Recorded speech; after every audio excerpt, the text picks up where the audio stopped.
Yes, yes, she should be joining us. I know she's been in another meeting before this, so I'll just literally back to back. I think she is today. Right. And is Heather joining us for the majority of the meeting? I know Helen may well as well, but is Heather joining us? She's going to join later. I'm not sure about Heather. Okay, right, fine. Okay, then it's just clipped 10 o'clock. So welcome everybody. Thank you very much. I hope some of you enjoyed a break over the Christmas period and that the term has started well. Happy New Year to you all. And despite the further COVID challenges that you've all got, that the term has started as well as it possibly can. It's quite a numbers-based meeting today, which some of you may like, others may not. We've got quite a bit to get through, so I'd like to try and move through it fairly quickly. For various reasons, the agenda was compiled during the Christmas period and therefore was compiled during the Christmas period and perhaps doesn't have some of the items on it that we would have wanted to have had on it had we had the opportunity to consider it properly. So as AOB, there are likely to be one or two items that we introduce to consider at the end of the meeting. Heather, good morning to you. Thank you for joining us. Helen Watson, who's the new DCS, is also likely to be joining us a little bit later on during the meeting. She can't make the start, but as said, she hopes to make the meeting as we progress. Another little bit by way of introduction. You'll recall at the last meeting, we agreed that we would be formally voting. There are a number of items on the agenda today where we will formally vote for their adoption or not.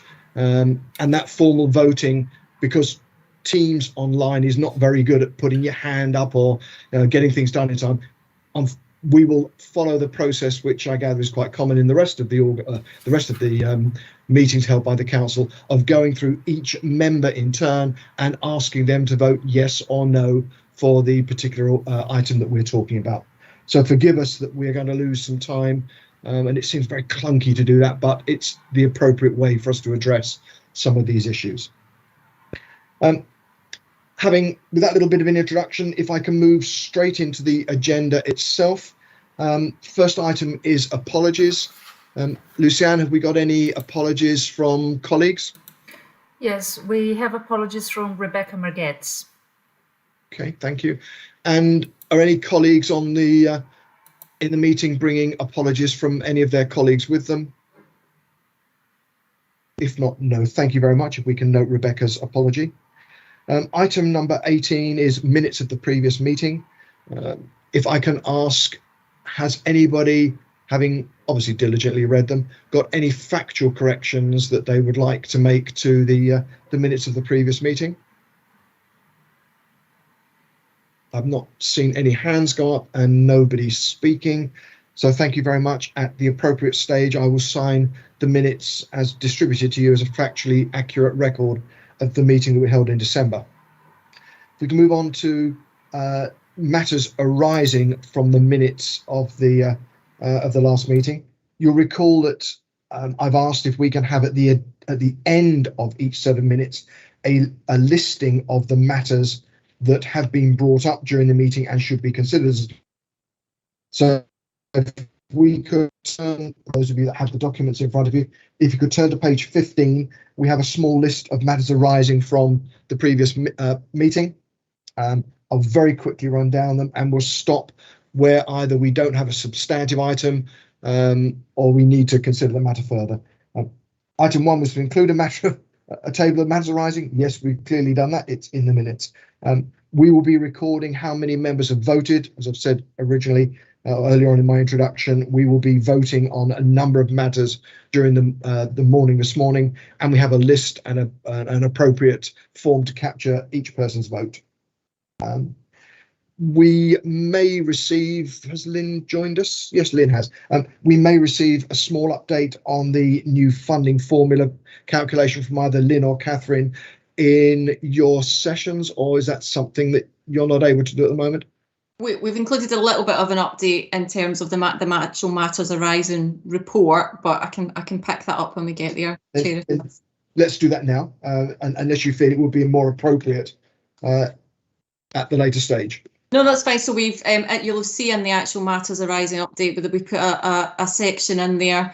I think on reflection, it probably doesn't fully answer Carol's original question, but just with the timing over holidays and being able to pick that up. So if with Carol's agreement, and unless she disagrees, I would like to accept that as a little bit of an update, and we'll bring something wider back once I've had a chance to talk to Carol prior to the next meeting. It was back to the potential different treatment for academies and maintained schools. Yep.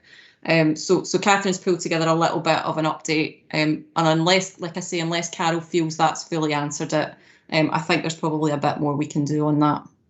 Carol, over to you.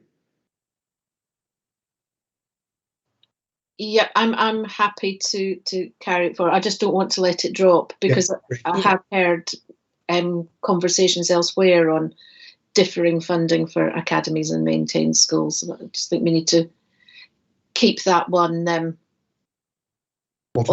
the table.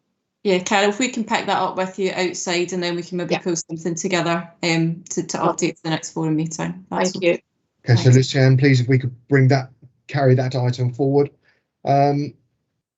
We have it isn't in the agenda item, but I have noted it that we will have, as part of our AOB, a substantive item on the Woking Borough Education Partnership and electing members to join that. Confirmation of the early years reserve for the current financial year. I think that should be in the revenue monitoring report here. Let me just find the page number for you. It didn't look much of an update, to be honest. It looked like the same language we saw in December. So I think one of the question I understood from the action was around just clarifying the amount, I think, from the discussion we'd had before. So in section 6 on the revenue monitoring report, we just reconfirmed that of the 146,500 that we set aside as part of 21-22 budget setting. And like I say, obviously with the clawback information, that information is still being worked through to finalise, but we've been setting up the meetings with the Task and Finish group to start working through that and what it means for this year and for next year's budget setting. Which will be part of the March meeting? Yes, that's correct. Fine, thank you very much. So that will become a substantive item in the March meeting. Thank you. The two items on resource base, I noted that Chiltern Way figures are recorded. Similarly, the band values are also recorded similarly. We will be discussing the 0.5% disapplication when we talk about the budget, or the lack of decision, but the budget when on a substantive item. The item around declining growing roles, I'd like to bring that up as an AOB item a little bit later on, so we'll take that at AOB. SEN request not to send out consultation before Christmas. I'm assuming that happened. Morning, Amanda. Lynn, Catherine. Morning, apologies for my lateness. That's all right. Lynn, Catherine, do we know whether the consultations were not sent out, or Heather? I don't know who. My understanding is that not sending them out was contradictory to the legal framework, and Dan spoke to the relevant heads who'd raised it at the meeting, and they came to some kind of agreement, but I'm not quite sure what that agreement was. Shirley, you've got your hand up. Do you have a? Can you help us? They were sent out, but it was clarified that the school days would not be counted as the days that we would be given the time when we returned, but they were sent out at the end of term and in fact during the holidays on the 21st of December. They did continue to come. Okay. Yep. But we're comfortable that the relaxation of these the return date was a mitigation for the fact that you weren't having to work again over the Christmas holiday. Yes, I think my Senko couldn't leave them. So I think in terms of people's well-being, when they're there and they're in your inbox and you know there's more coming in the new term, then it doesn't help really. So I think in future they do need to come out before the last day of term. And I fundamentally do not think, regardless of the legal purpose, they should be coming out. Some of these were available 6 months ago because some of them we'd already spoken to some of these parents and we knew we were the named school. So they could have come out earlier. So I think going forward, they should not be coming out at the end of term, and the legal process does not mean they have to come out on the last day, and certainly not in school holidays. Okay, we can pick that up with Dan for next year. Thank you. Okay, so if we could make a note of that, please, Lucianne. Updates for high needs block. Yes, we'll cover that in item 24. I don't think that was what this item meant. I think it meant a full update, which will probably be carried forward to March. Earliest budget will be at the March meeting. We've agreed that. Report on secondary school numbers brought to the January forum. The numbers are available. I'm not sure, even though they're available, they are usable as they are. So again, I'd like to consider that as an AOB item when we get to that particular point on the agenda. Darren?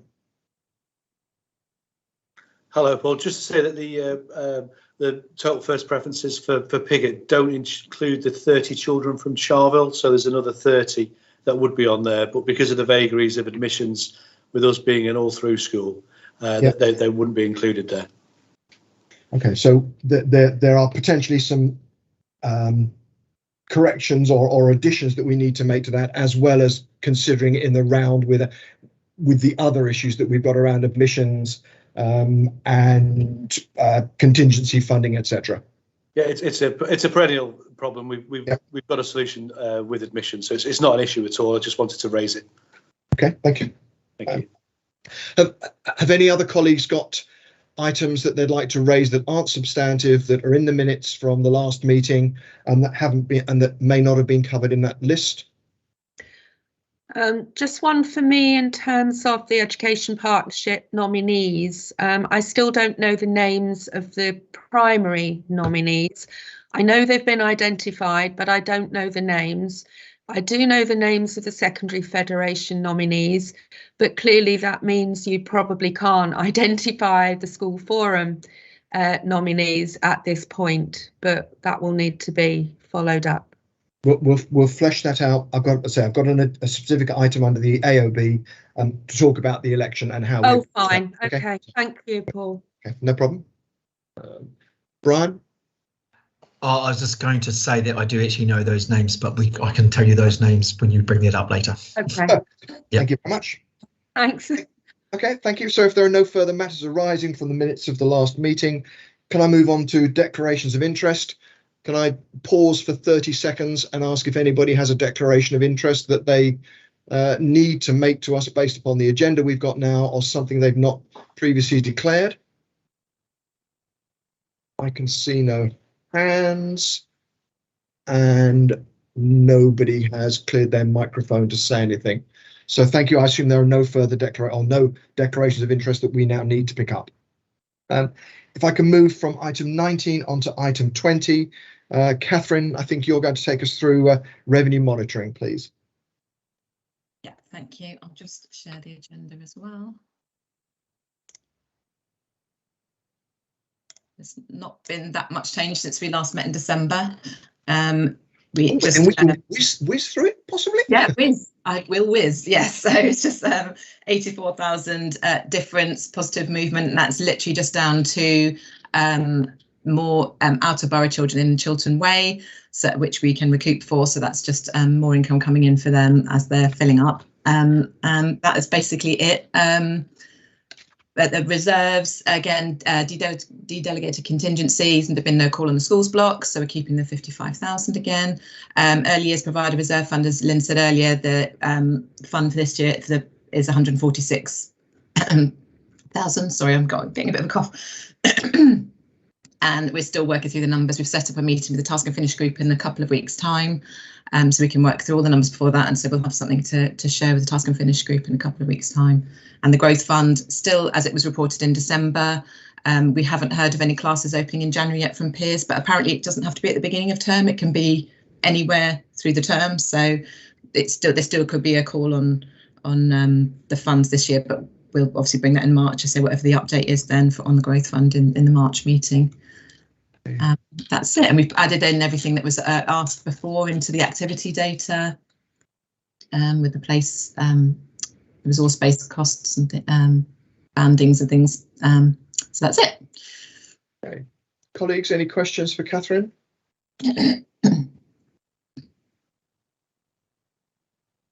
Forgive me, you know what I'm like when it comes to these things.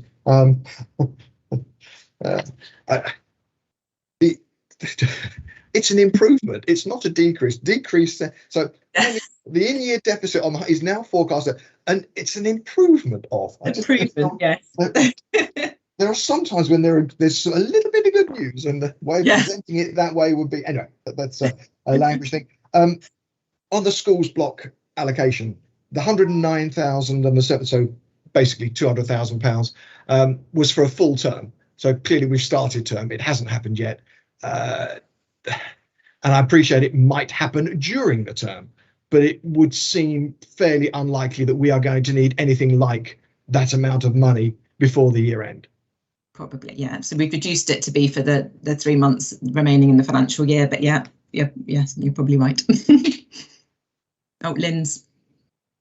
Yeah, sorry, Paul. I was just going to add, obviously, the timing of these. So we effectively had to almost write these before the Christmas holidays to meet the reporting deadline. So there was very little time to reflect anything from what we discussed at the December meeting, unfortunately, just with the timing. So that's obviously in terms of reflecting updated assumptions in there, we had to make a call on that a bit earlier than we would have liked. But yeah, completely take on. That's something we'll obviously be reflecting on in the coming weeks and liaison with peers. So.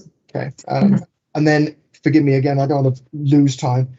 I noted on a couple of the accompanying reports, you've used the term A and B to describe which budget or which forecast columns we're comparing without actually describing whether that's the September forecast or the December forecast or the November forecast. And I think they do differ very slightly. So perhaps for the next meeting, please, the A and B is useful to describe how the calculation is made in the final column, it doesn't really help us with which particular forecasts we're using in those two columns. So just a small heading of whether it's the September forecast or the December forecast or the November forecast would be helpful. They're all December, but yeah, the current forecast was December, but yeah, okay. And forgive me again, because the quality of the reporting is now so good, I mean, serious congratulations in terms of the quality of the reporting.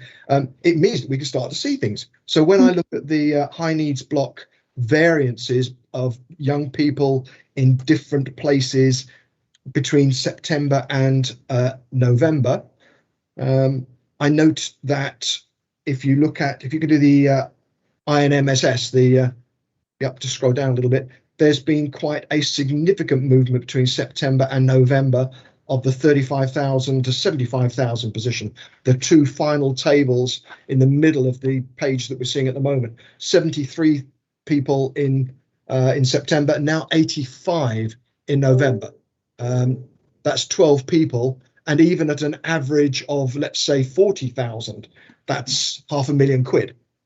What are the impact of these changes, and how are we seeing them or reflecting them? Because there must be an impact for them. Yes, these numbers haven't been updated since the December meeting. So this was reflected in the increase that we forecast against INMS last time. That jumped up a bit last time. So that was reflected in the reports last time. So it hasn't changed since then. I don't recall the number in December, when we looked at the figures in December, increasing very significantly. So are we suggesting that the variances across all of these lines are fairly neutral in impact? So we do try to include in our forecast what we're anticipating. Yeah. So the 73, we might not have had 73 in our forecast, we might have only had 70, say. So the actual number then came in, and then the forecast would have incorporated them already, and then there might have been new ones on top of that as well. So then perhaps, if I may, could I suggest that as a headline to these individual pages, you pull out significant items to save me and others going through there with a fine magnifying glass trying to work out where there's been movement. So perhaps there's a couple of lines right at the top, which say no significant movement or significant movement with no financial impact, just something to guide us through. Okay. You almost hoist by your own petard, such quality information, and you get people like me asking questions, forgive me. So can I ask again, are there any further questions on budget monitoring? Can I just add, oh sorry, I know we're trying to move on quickly, but just on that, we really want these reports to be useful. So we're almost at the end of a full year of having introduced the activity reporting. So we'd be really interested in any feedback generally about the format of reports going forward and what might be helpful and what we could look to sort of improve and build on that for the new financial year. So if anyone's got any feedback or anyone wants to pick up on that outside the meeting, then we're more than happy to do that. Thank you for asking for that feedback. You hear mine every meeting. I'm constantly impressed by the quality of the information. I'm sure other colleagues, if they have comments as well, please feed them back to Catherine and Lynn. Thank you. Thanks. If I can move on then from item 21 to item 22, which is the de-delegated budget. Sorry, do you want to do 21?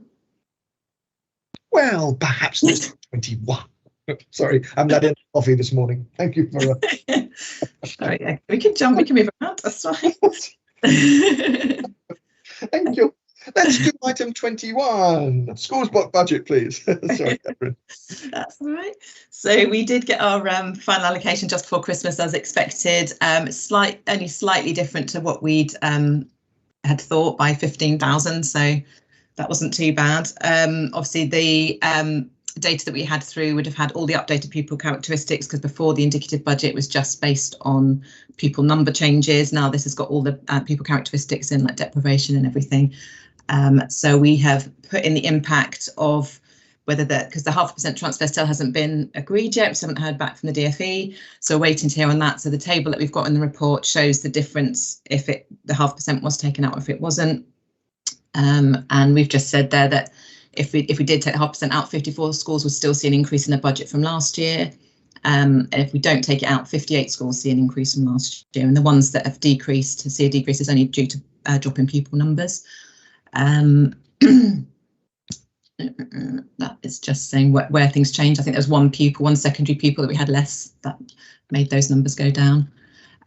We also had some good news that there's an additional grant for schools that's coming out that's going to affect the schools block and the high needs block, and they've realised that the health and social care levy is going to be a big hit to schools.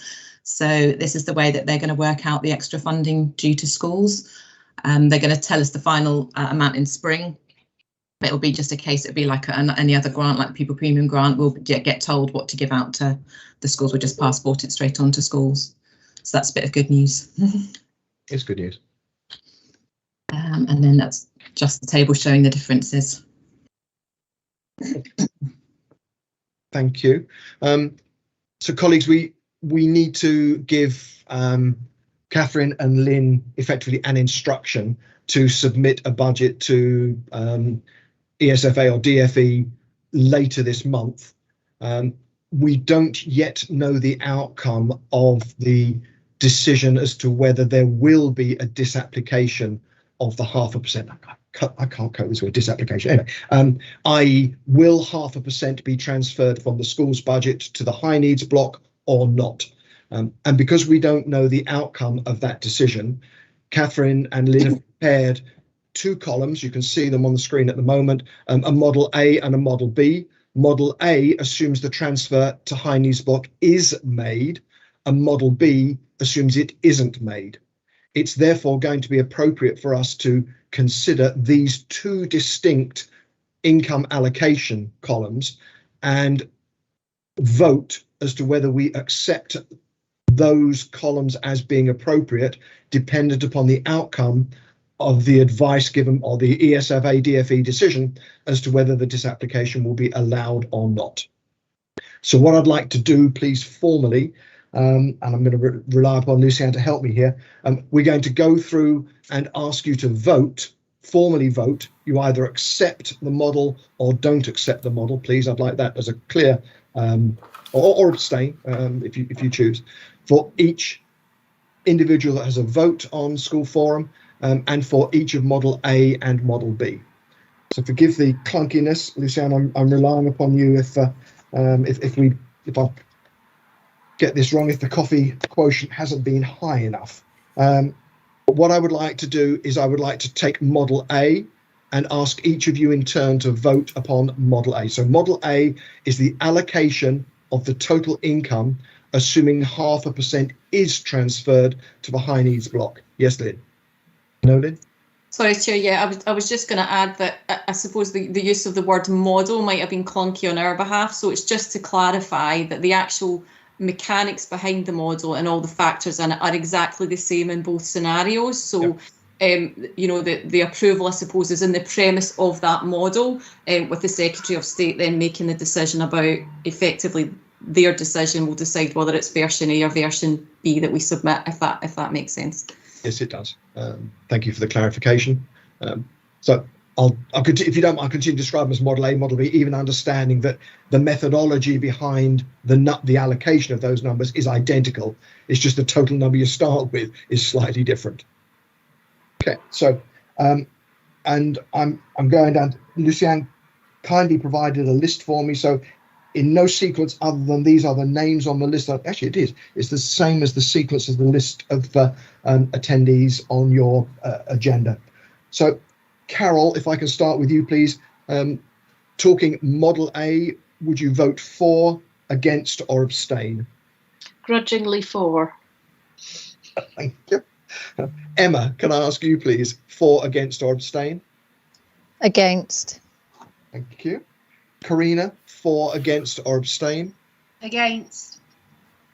Brian? Is this Model A? Against. This is Model A. Yeah. Okay. Right. Luke? Is Luke on the call? No. Luke's name anyway. No. Okay. So if we can move from Luke. Liz? Sorry. Yeah. For, because I assume we haven't. It was down to Secretary of State, isn't it? So I don't think we've got a say. But yeah, for. Thank you. Perhaps forgive me. I appreciate this is possibly slightly misaligned. We're not voting for whether the 0.5% is moved or not. We are voting upon the model of allocation of the total amount of money that's available to the borough.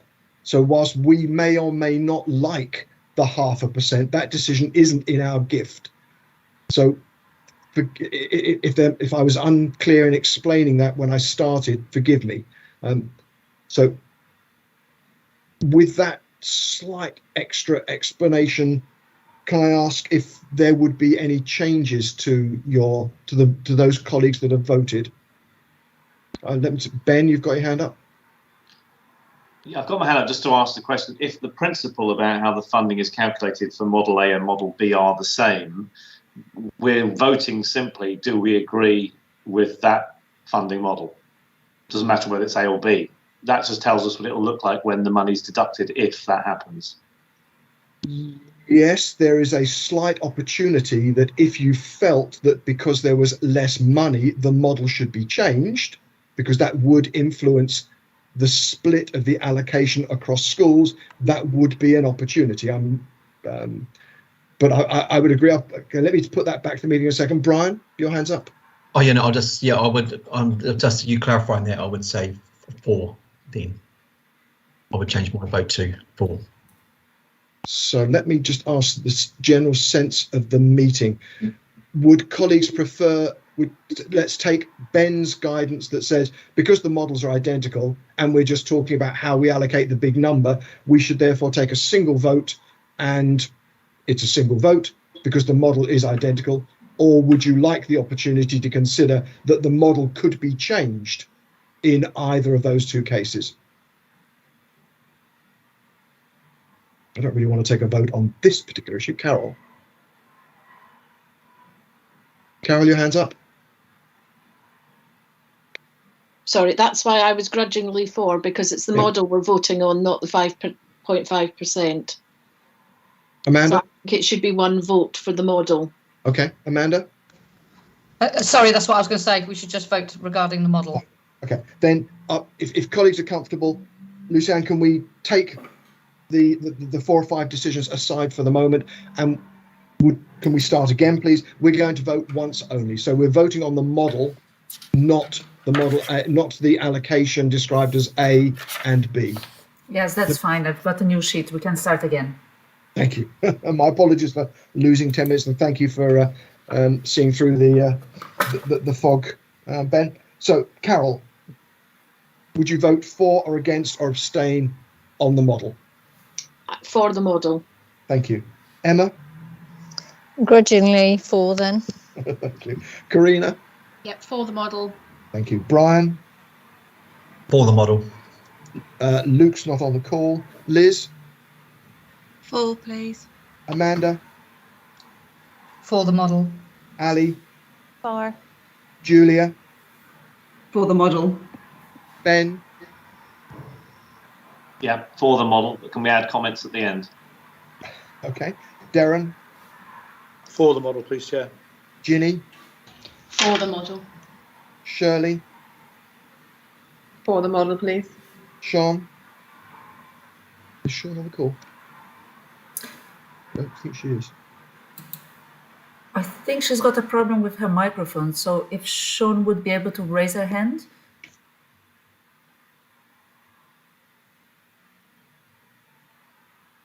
No, I can't. Perhaps she's dropped off the call. No, I can see she's in the call. Oh, she's raised her hand. She's put her hand up. Thank you. Yeah. Thanks, Sean. Okay, so I'm presuming that hand is up for being for. If that's not the case, Sean, if you're not voting for, then please put a thumbs down or some other symbol, please. But at the moment, we'll assume that. Sarah? Is Sarah on the call? Yeah, for the model. Thank you. Ian? For the model. Thank you. I didn't see Kerry's name on the list. Is Kerry on the call? I don't think she is she? She's not on the call, no. Okay, thank you. And Ian Morgan? I'll abstain, Paul, please. Okay, thank you. Paul Gibson?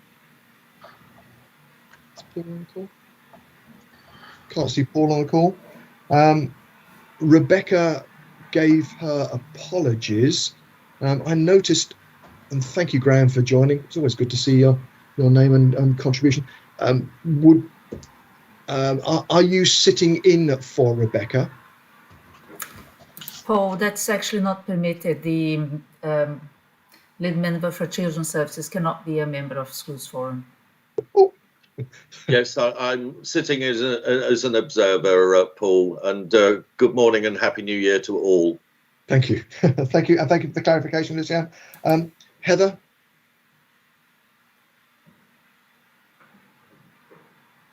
Heather, are you voting for or against? Am I a member? Yes, you are. Yes. Oh, right, for. Okay, thank you. Luciana, are we happy that we've therefore got a substantial vote for the model? Yes, you have. Thank you. And I'll come back to comments in a second. And that therefore the guidance for the officer team is that as and when the Secretary of State makes their decision about the allocation of the 0.5%, you will submit the model, which will result in these allocations. Sorry, Paul, you didn't cast your vote. I'm voting for. Okay, thank you. Okay, is there anything further, Lynn, that you need at the moment in terms of a vote or a confirmation? No, thank you, Chair. That's great. We really appreciate that. Obviously, as soon as we hear anything from the Secretary of State, we'll obviously make sure that everyone's kept updated on that. And should the decision be that the DIS application is approved, as we spoke about before, we'll bring something back to the March meeting that allows us to discuss specifically how those funds are used over the coming financial year. Thank you.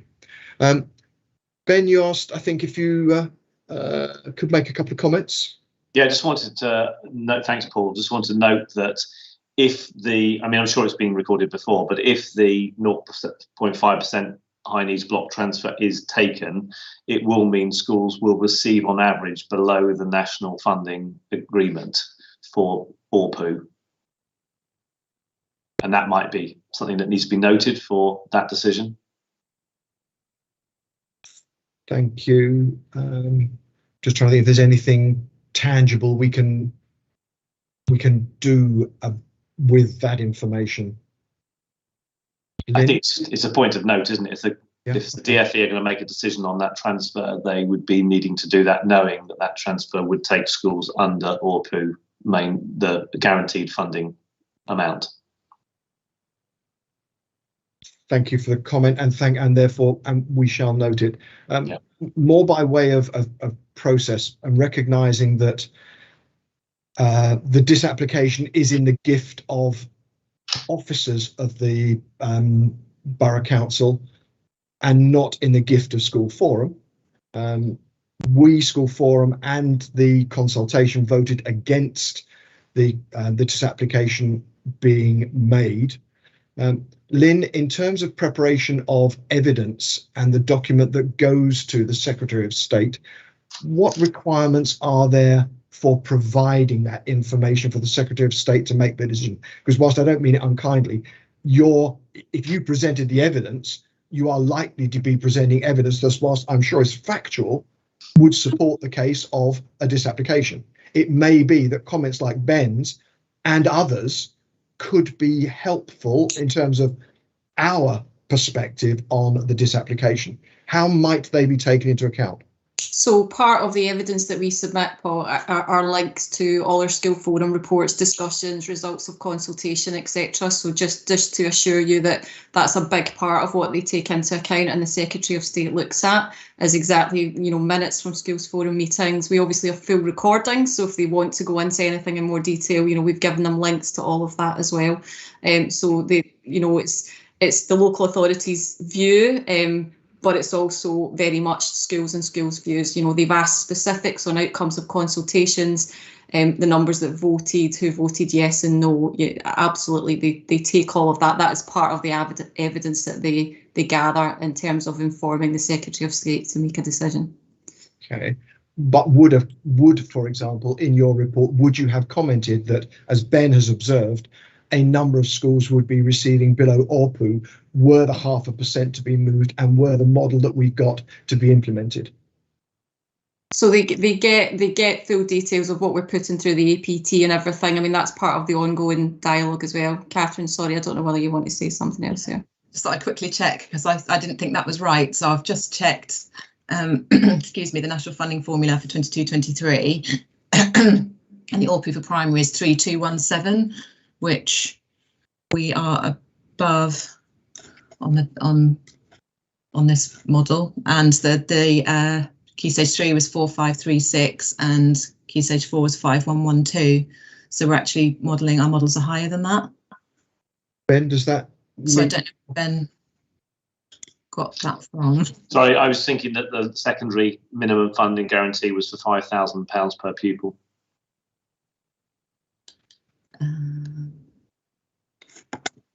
Okay, then can I suggest, Catherine, if you, whilst we move on, could you have a quick look at that and perhaps come back to us? Shirley, I think you asked a question as well. Forgive me, I saw it in the chat. I think Shirley was asking if we had. No, I haven't asked a question in the chat. I apologise. Unless it's typed without me, but thank you, Chair. The way I'm managing this is probably me typing it, so forgive me. Okay, Catherine, if you could look at that, please, and if we could move on, please, from the, unless anybody else has any comments on the schools block budget. No hands going up. Sean,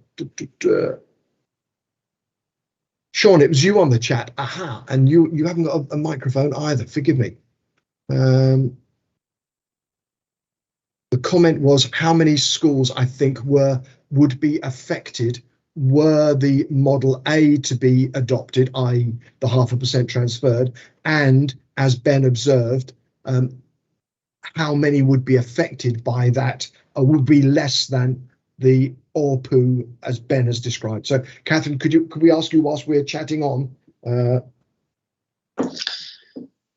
yeah, that's something. Perhaps we take it offline. Yeah, okay. Come back to us at a slightly later stage. Ben, Sean, are you happy that we take that offline for the moment and come back to you? Yeah, it's fine. I think it's minimum funding guarantee. Sorry, I'm using inappropriate wording, combinations. Minimum funding guarantee. Sorry. Thanks. Okay. If there are no further questions on the schools block budget, can we move on to item 22, déjà vu, the de-delegated budget? Catherine? Yeah. Okay, right, just scroll down again.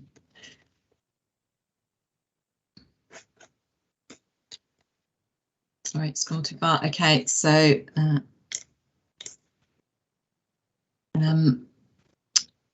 so we met with all the task and finish groups for the de-delegated review, and we came to the conclusion that we would only de-delegate the staff cost supplier cover, so we would cover any maternity pay, paternity pay, union duties, and jury cover as well.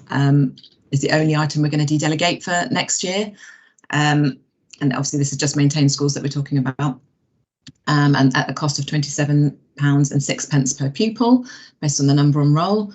For contingencies, we decided, we recommended, use the right language, that contingency wouldn't continue, but we would keep hold of the 55,000 that we already had and we haven't used this year, and we'll keep hold of that for if it's needed in future years, and review it every year to see if it's something we wanted to bring back, if we decided that we needed to increase that pot, or if there was a call on it, we needed to increase it again.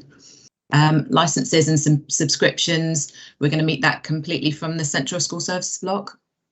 Behaviour support, Foundry, and the support to underperforming ethnic groups and bilingual learners, we're not going to continue with that. So we're still ongoing, having talks with Foundry, but that will probably come out of the high needs block now. We're going to discuss how that will work for next year. And for support for underperforming ethnic groups, that will probably go as a traded service, and that'll be discussed for next year and ongoing years how that will work. But we need to just vote then that maintained schools agree with the recommendations, and that we will continue with just the staff supply cover. Thank you, Catherine. Lucianne, again, please correct me if I get this wrong, but for the maintained school members only, we'd like to take a vote. We're going to hold 2 votes. The first vote is for the for your views on the de-delegated item that officers are proposing, which is the staff cost supply cover. And then we are going to take a separate vote that you agree or disagree that the 4 items that the 4 items shown are not included in the de-delegated budget. Is that clear? That's clear. That's correct. Thank you. Then please and I'll run down the names again for the maintained schools. And I believe we also have to split this between primary and secondary. So I'll initially do staff cost supply cover being included in the de-delegated budget for representatives of maintained schools. If I run down the names, Carol, are you for or against or abstaining? Hello, Carol. Oh. Sorry, my computer froze. I am for. Thank you. Emma, for, against or abstaining? I'd just like to raise concerns that for small schools, this is a heck of a hike of price, something else to pay for. We're lucky that we've moved sites, so we'll be growing. So begrudgingly for, but basically everyone's going to be pushed to academies, aren't they? That's, You may be right. Karina? For, Paul. Thank you. Brian? For, thank you. Luke? Luke's not on the call. Liz? Definitely for, thank you. Thank you very much. And then Amanda, as the sole representative of maintained secondary schools, could I ask you to vote for, against or abstain, please? For. Thank you very much. Lucianne, are you happy that we've got that vote completed? Yes, Paul, thank you. Thank you. Then for the 4 items that are not going to be included in the de-delegated budget, could again I go down the same colleagues and ask that they agree or disagree, i.e. they're for them being excluded or they're against them being excluded. So can I ask, Carol, are you for, against or abstaining that those 4 items are not de-delegated for next year? I am for, but I would like to ask the question as to when we will get the costs of the traded services, because we're obviously all building our budgets at the moment, and then that's going to be a bit of an unknown. Okay, Yeah, thank you. We'll pin that, Lynn, and we'll come back to that. We'll go through the vote and then come back to that, please. Emma? Yeah, I'm I'm for, but I agree with Carol. We do Same need question. Yeah. we Okay. do need this information really quickly now. Indeed. Karina, 4, Paul. thank you. Brian, I'm for.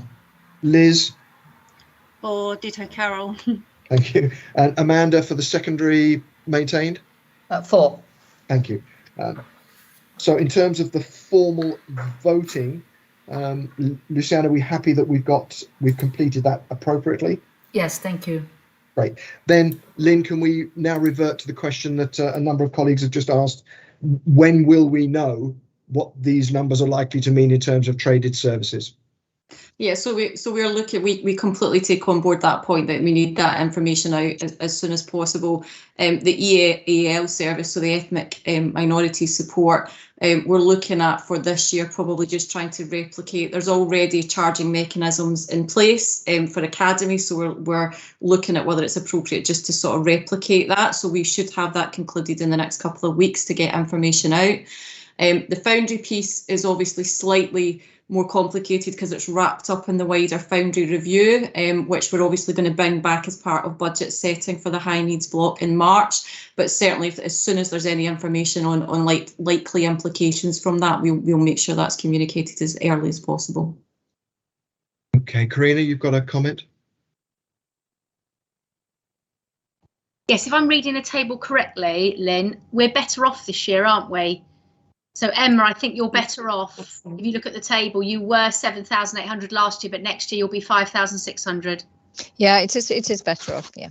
Yeah. And I think just to add to that as well, that the service and the supply cover that we're still de-delegating, all that does is cover the actual costs that are incurred by schools. There's no other costs, no other overheads covered off by that or anything. It's purely a sort of cost sharing arrangement.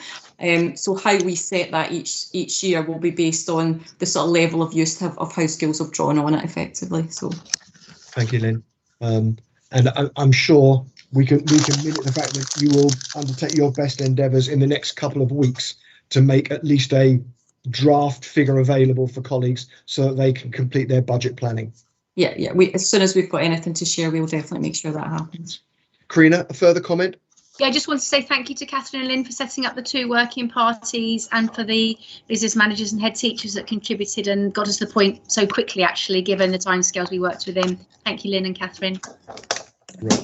Thank you back, Christina. That's appreciated, and we really valued everybody's input into it. I think it's been a really useful exercise, some longer term planning decisions for us to take on board, but certainly feels like it was a really useful, helpful exercise. So thank you. Thank you. I'm sure we can minute that, Lucianne. Item 23, Central School Services. Again, we are going to vote on this. So initially, if we could have, is it Lynn, if you could take us through that paper and then we'll run to a vote. Yeah, thank you, Chair. So this bills for those forum members that have been involved in discussions in previous years. This really replicates the approach that we've taken previously. So you will see in the report that the Central School Services block allocation for 22-23 is 995,000. It's a slight increase of 50,000 on the current year allocation, which is good news. Those may remember that the increases of the block's either been going down or it's been a very slight increase in previous years. So it's a little bit of good news into that. Effectively, the block it effectively operates as a contribution towards the council's cost of delivering statutory duties, and the operational guidance allows for a number of headings whereby we can ask Schools Forum agreement to basically use that funding in certain ways. You'll see from the recommendations, split that into 2 sections. So first of all, where we get that 995,000, there's 145,000 of it that's effectively top sliced straight away for the DFE for government arranged licences. So that's those licences that they procure on behalf of all schools. So not something we decide locally, but sort of copyright licences, a whole host of things that are agreed nationally. So that recommendation is just to note that we've got no control or decision making over that, and therefore the balance of the block, we're asking Schools Forum to approve 448,000 around statutory and regulatory duties, 117,000 on education welfare, 49 on asset management and 236 on other ongoing duties.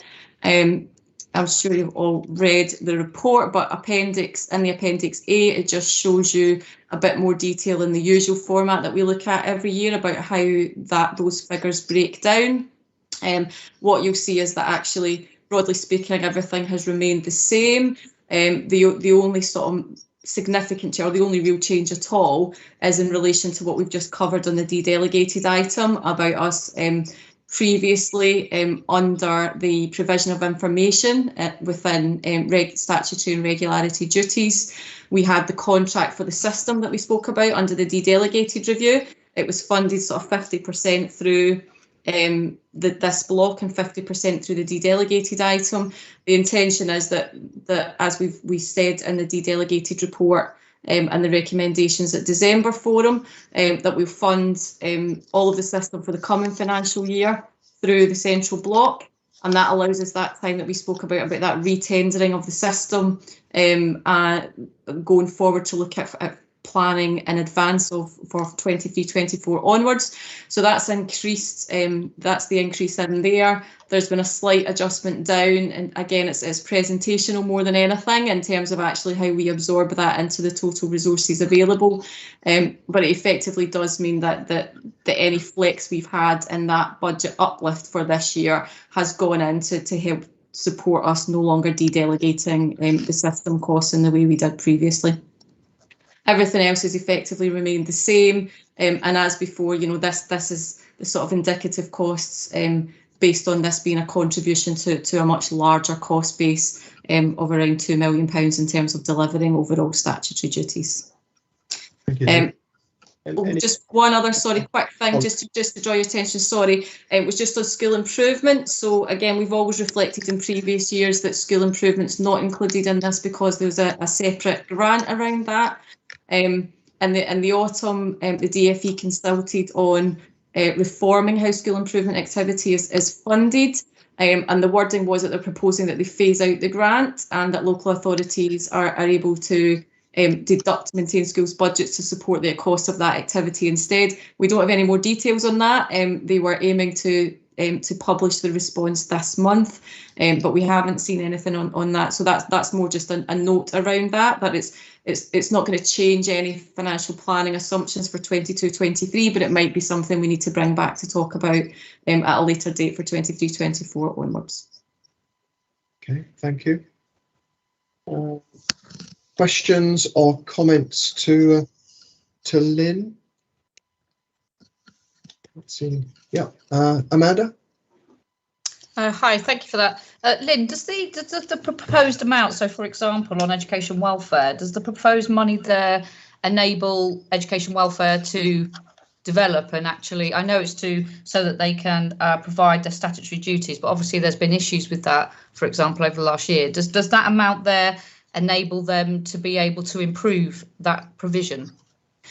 Not in itself, because obviously that's not the total cost of the education welfare service. It's just the contribution into it, and because we're obviously limited with the total amount of the block, it has meant that where we've looked to invest in a number of services, actually the councils picked that up in terms of supplementing the central block in terms of the full cost of some of these services.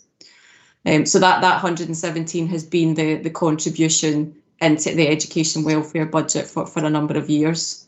And unless we ever get any real significant shift in what that central block does, any sort of additional investment, as I say, generally we pick that up in council financial planning.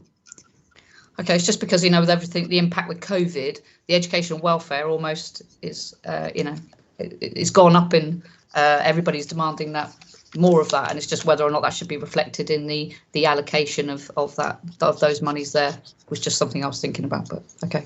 Thank you. I mean, that's certainly something we could pick up, and I suppose in the round, because all of this is a contribution in, if we wanted to reflect the allocation differently,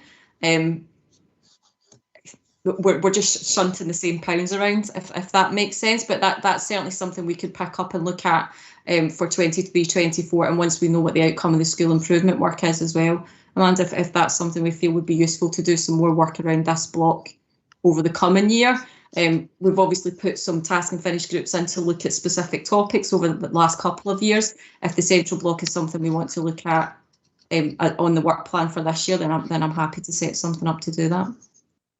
I just think that the demand would be there myself, but obviously I'm one voice in a room of people. So I think Amanda's comment, if £117,000 that's the allocation out of the central schools budget to the overall cost. If the overall cost is £5 million, that's, you know, if the overall cost is 150,000, which I'm sure it isn't, then it would demonstrate why make that allocation if we're unaware of what the total cost to the organisation is. So would it help if we brought something back specifically on the Education Welfare Service and their overall budget? Would that be something that would be useful, Heather? I don't know what your views are on that, but we could certainly pull something together with the Education Welfare Service to bring back to forum for information at a later date, if that would help. I would appreciate that. If that would be appreciated, then yes. I think it would be a good idea, and particularly given the position we have now with COVID. In 2 years' time, hopefully it'll be significantly less, but over the next 12 months, it may still be quite a large number. Brian, you've got your hand up. Yeah, I had the same thoughts as what Amanda did, so thank you, Amanda, for raising that, because I was concerned. But also wondering about the Director of Children's Services around that area there, because we have had Carol leave. I don't know if there's any replacement. We've got Sal, who's on leave, and we've got Heather in, who's only on a part-time basis. So all those costs being, how's that, the outgoings there? Surely that's going to change. So yes, again, because the central block is fixed, Brian, where there are fluctuations in costs because of scenarios or because decisions taken within the council, because this is effectively a contribution, any increase in costs around that is effectively funded out with the DSG and by the council within the general fund. So this, as I said, because these are just, they're almost sort of part contributions to the overall statutory costs. We don't overspend on this block. We can't take any more money out of it than what's in there. So in those scenarios where if we've had interim arrangements or other costs that are above the usual ongoing budget, that's something that's a decision that's taken within the council about how that's funded out with the DSG, if that makes sense. It does. Yeah, thank you. Karina? Hi, yeah, just going back to attendance. I didn't know whether there was ever going to be an option in the future that alongside buying into the service, there may be an option to have it as a traded service as well, where you could buy ad hoc. You know, I might only need the service once a year, so I wouldn't pay the whole membership fee to be part of it, but I would be willing to pay a good proportion of money to have it as a traded service if I need. I didn't know if that was ever looked at, Lynn. So that's certainly something Heather and I have discussed in terms of the work plan for the coming year as an update just on a full review of traded services generally, and that's obviously partly been informed, Karina, by some of the discussions we had in the de-delegated group as well, and those changes to Emily's service, etc. Yeah. So we will be doing a full review of traded services over the coming year, and that will include appropriate consultation, information back to forum, etc. We'll set out a bit of a work plan with that over the coming month or so, and then we can look to share pertinent information with you.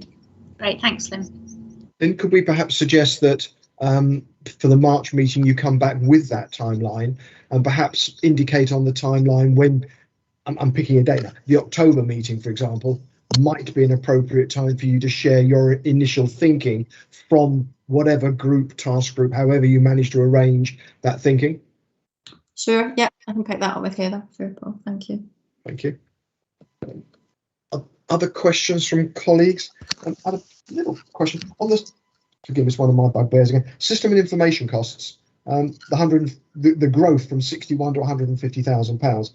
I recognise some of that is because it's now not being part funded from the de-delegated budget any longer, but therefore it means it's being borne by all schools equally, effectively, because it's coming out of the central services budget. How much of that is on in-school IT systems? So this is for the system, the Capita system that we currently use within the council across the whole of learning achievement and partnership. So it's the annual cost of that system. So it doesn't cover the in-school MIS systems or other? No. Okay, fine. Thank you. That's cool. Okay. Thank you. Then, if there are no further questions, and I can't see any hands up, so I've got one further. How do you get to the 955? It used to be a percentage of the total, if my memory is correct. It used to be a percentage of the total schools block budget, didn't it? The total amount allocated to central services block. Catherine, can you? I don't think so. I don't know. I don't remember that at all. I think it's always just been a separate amount. Yeah. There's a separate funding formula attached to it. But yeah, we can certainly we can clarify that and pop that round. And it's a valid note, Paul, that actually in the other blocks we've started to share more of that information in the reports, and we haven't done that in that report. So that's a fair reflection. We can certainly do that going forward, so that it's clear how the allocations arrived at. I'm sure you haven't plucked the number out of the air, but it would. There was, yeah, the formula that the DFE used covered two aspects. So there was historical commitments, as they called it, when the 4 blocks were put in place, and there was ongoing responsibilities. The historical commitments was largely where local authorities had sort of capital funding costs and various things that were allowed prior to the changes in the funding formulas, etc. Those Wokingham was never given anything for historical commitments, and while initially that felt a real pressure, actually what's happened over time is that everyone else's historical commitment funding has reduced, and other local authorities have felt that impact more than thankfully we have. That's now tailing off and coming to an end, and I think that in part that's why we've seen a bit more of an increase as they look to re-establish funding local authorities on their ongoing basis. They took a bit of a snapshot in terms of budget setting, I think for 2021, where you weren't really allowed to introduce any new costs or spend areas into the central block, which is something we'd not looked to do anyway. And I think they were looking to rebase that for a lot of local authorities. But we can certainly bring something back in future. No urgency. Perhaps for next year it would be helpful just to see how that number's been arrived at. Okay, then formally, please, I need to ask us all to vote. So again, I'm going to go down the list and ask each member in turn, please, if they would vote for, against, or abstain for the adoption of the Central School Services budget as presented by Lynn. Carol, again, if I can start with you, please. For, against, or abstain? For. Thank you. Emma? For. Thank you. Karina? For. Thank you. Brian? For. Liz? For. Amanda? For. Thank you. Ali? For. Thank you. Julia? For. Ben? Yes, for. Thank you. Darren? For. Ginny? For. Shirley? For. Sean? We're looking for a little hand. Okay, can't see. Yep, Sean's got a hand up. Thank you very much. Good. That's a 4. Sarah? For. Ian Thomas? 4, thank you. Thank you. Kerry's not here. Ian Morgan? 4, Paul. Thank you, Ian. Paul? 4. Thank you. And Heather?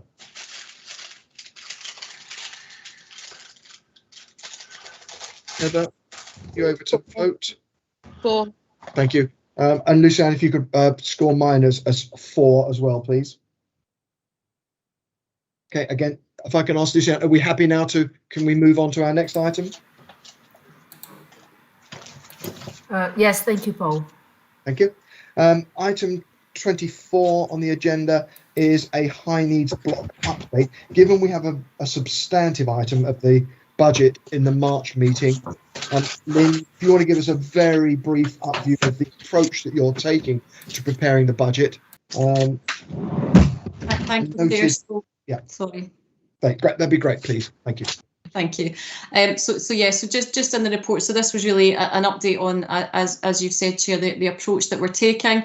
It very much builds on the work that we did last financial year, where we had, for those that are around will remember, in December 2020, we had an extraordinary meeting of Schools Forum to look at Heineys Block in more detail. We went through a lot of the individual areas of spend and the approach that the SEND IIP was looking at, and where the financial aspects were that come together to build the Heineys Block budget.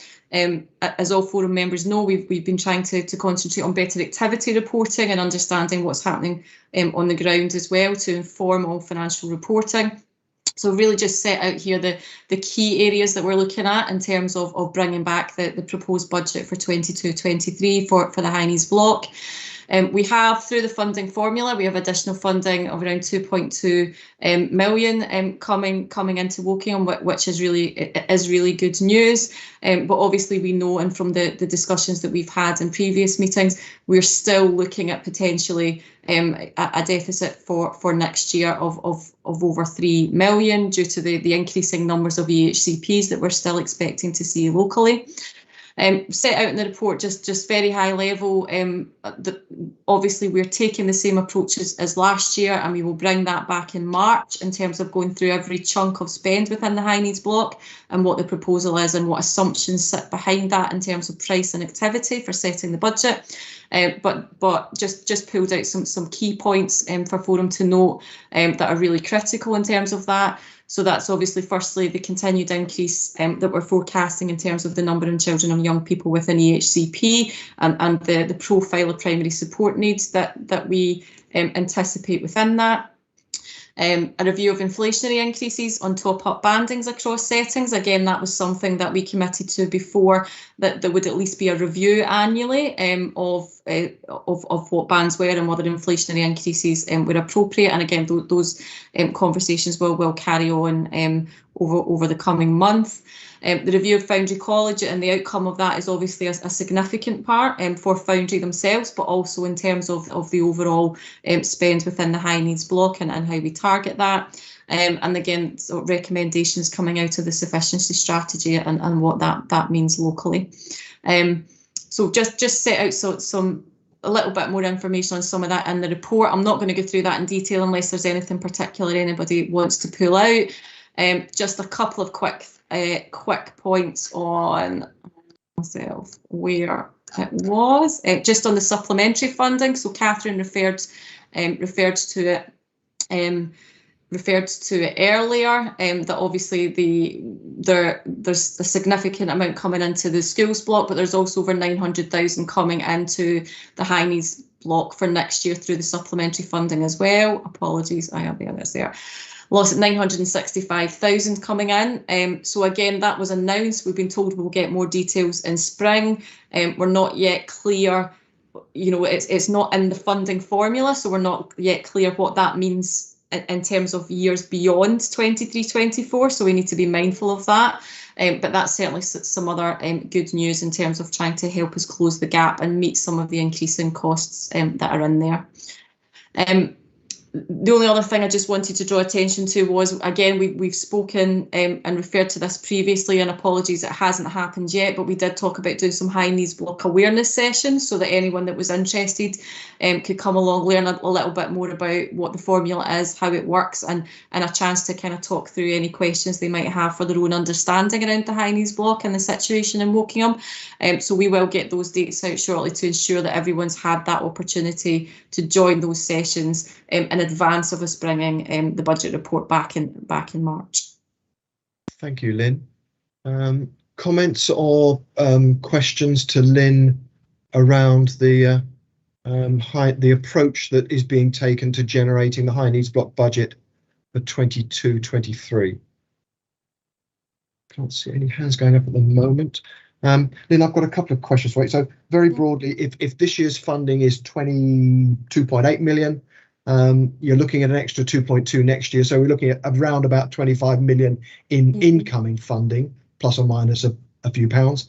And if you think we're going to be making a 3.5 million-ish, or there'll be a 3.5 million shortfall, that means a spend of something in 28 to 29 million for next year against a 25 million income.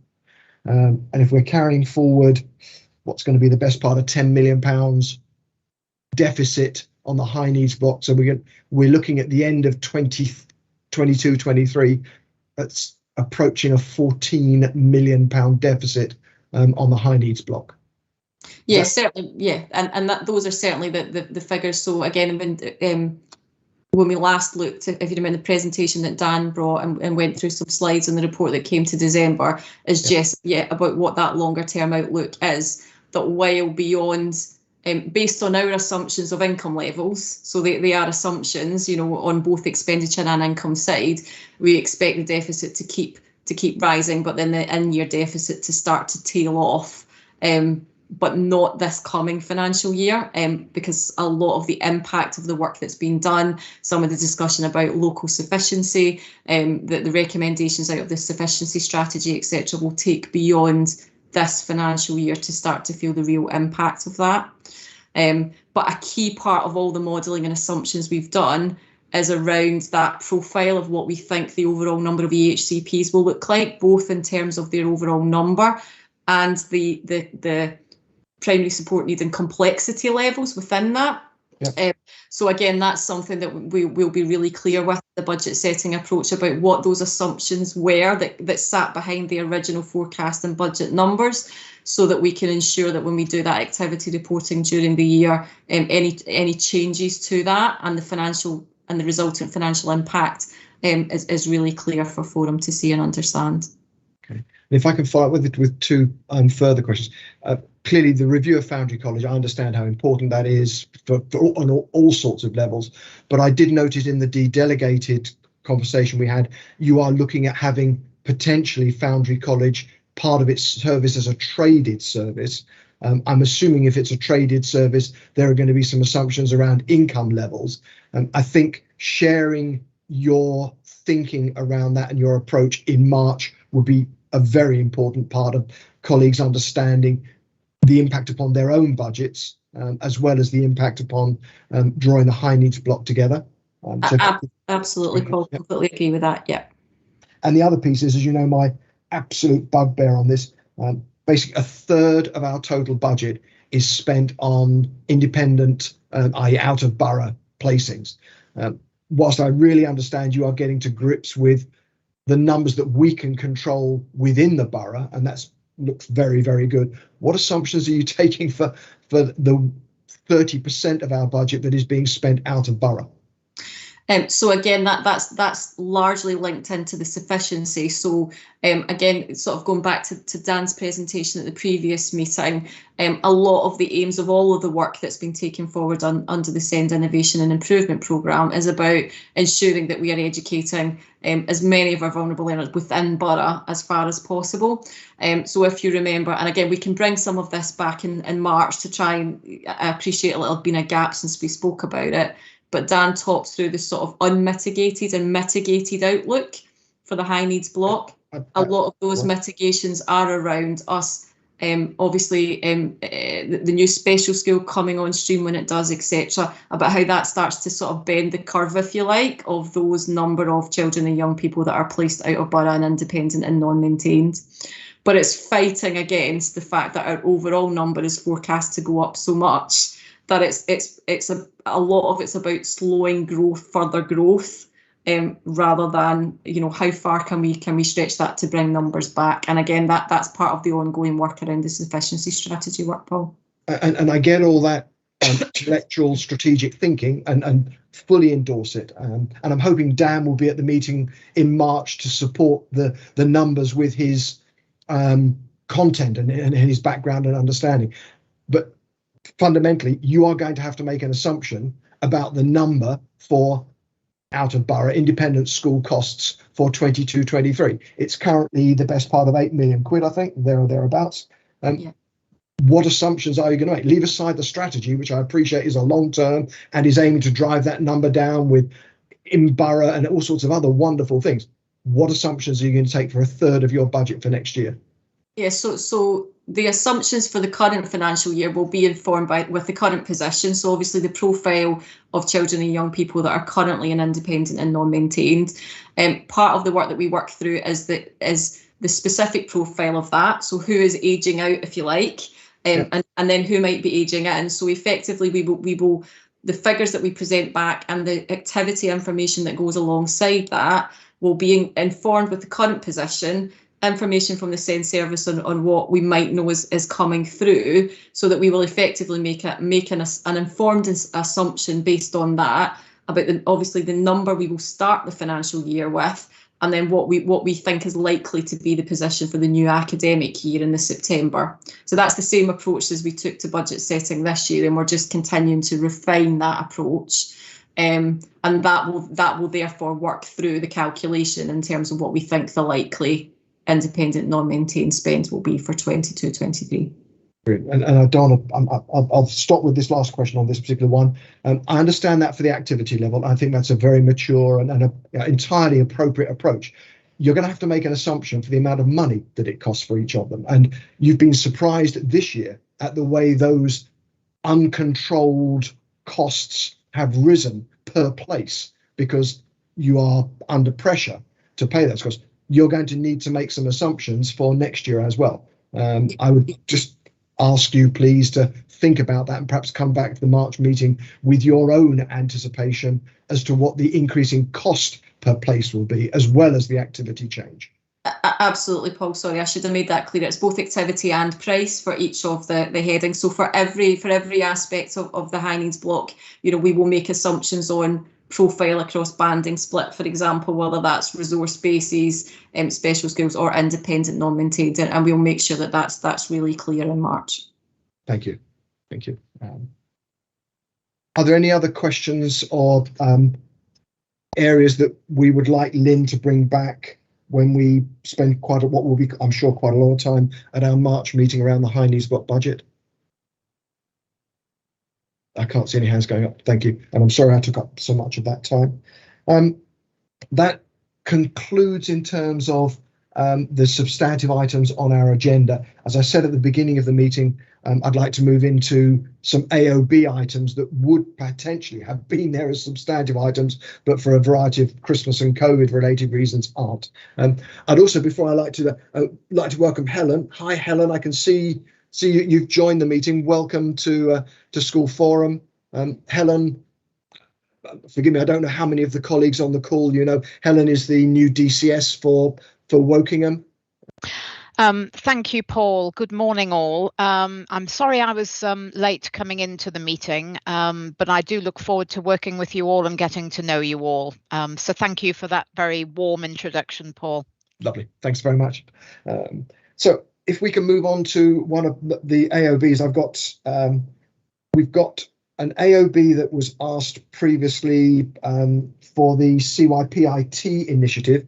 Lynn, and has Kim joined us? Oh, it's not Kim who's joining us, is it, Lynn? Forgive me. Yeah, Hayley's. Hey, hi, Hayley. Hello. Hayley, would you like to take us through the item and share with us your thinking?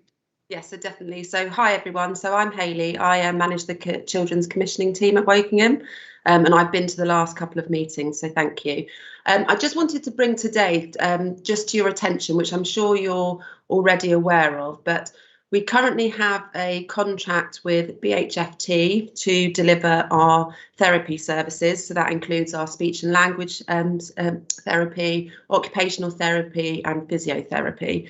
Now, we currently have a standalone contract with BHFT, but we are in the middle of a project that looks at us commissioning those services alongside West Berkshire and Reading. So commissioning all those therapies under a single contract across Berkshire West, sorry. What I wanted to do today is come here really and look if anybody would be interested in joining our evaluation panel. So the timetable that we're working to at the moment is we're going out to advertise the opportunity to bid. So BHFT, sorry, I should say, are our current provider, but we're actually going to be advertising the opportunity to the open market. We are advertising that opportunity to deliver those services for those local authorities in February, but we are looking for representation really on the evaluation panel for those tenders that we receive for those services. So we're looking in terms of timeline, we would need somebody to commit a substantial amount of time towards the end of March, beginning of April, because the evaluation panel process is quite lengthy. So I just wanted to put that out there so people have that in mind about the commitment associated with it. But essentially, we wanted to, wherever possible, have a head teacher or a school rep as part of that panel for Wokingham, and West Berkshire and Reading will be doing the same within their local authorities. And it's just really so we can increase the diversity of expertise across our evaluation panel. So that's why I just really wanted to come here today. I'm happy for people to contact me directly if they have an interest in that. I'll put my email address and details in the chat function. But if anybody wants some more information around the project that we're working on, again, please contact me. Hopefully information has gone out through a number of head teacher briefings, and we've had some surveys going out commenting on the current services and feedback on those. So hopefully people are aware that we're doing this, but as it's funded from the high needs block, this contract, I think it's important that I came here today to kind of let you know where we're at and kind of an ask, really. That's Brilliant. it. Thank you, Hayley.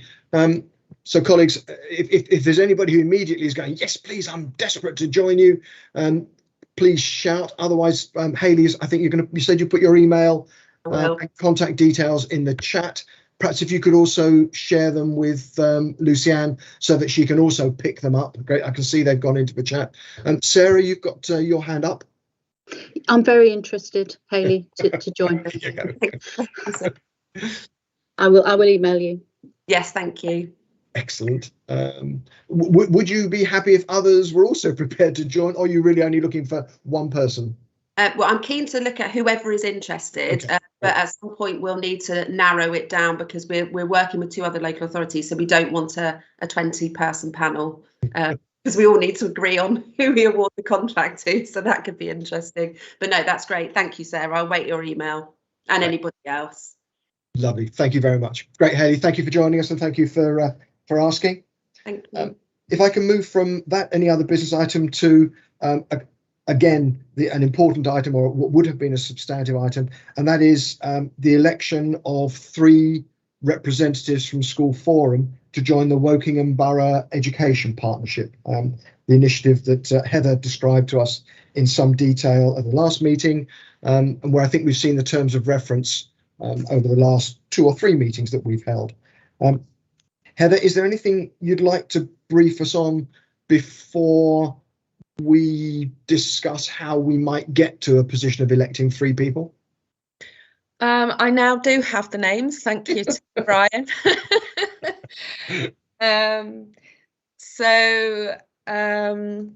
We do have the names of the primary nominees and the secondary nominees. I sent through the secondary ones to you. Thank you.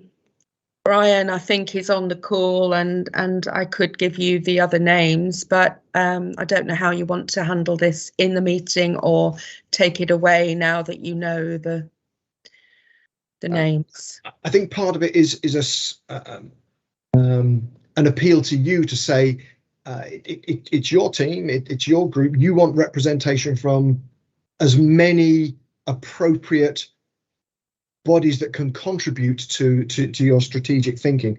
I think there are 7 places between 3 secondary and 4 primary that come through the secondary heads federation and from the primary heads as well.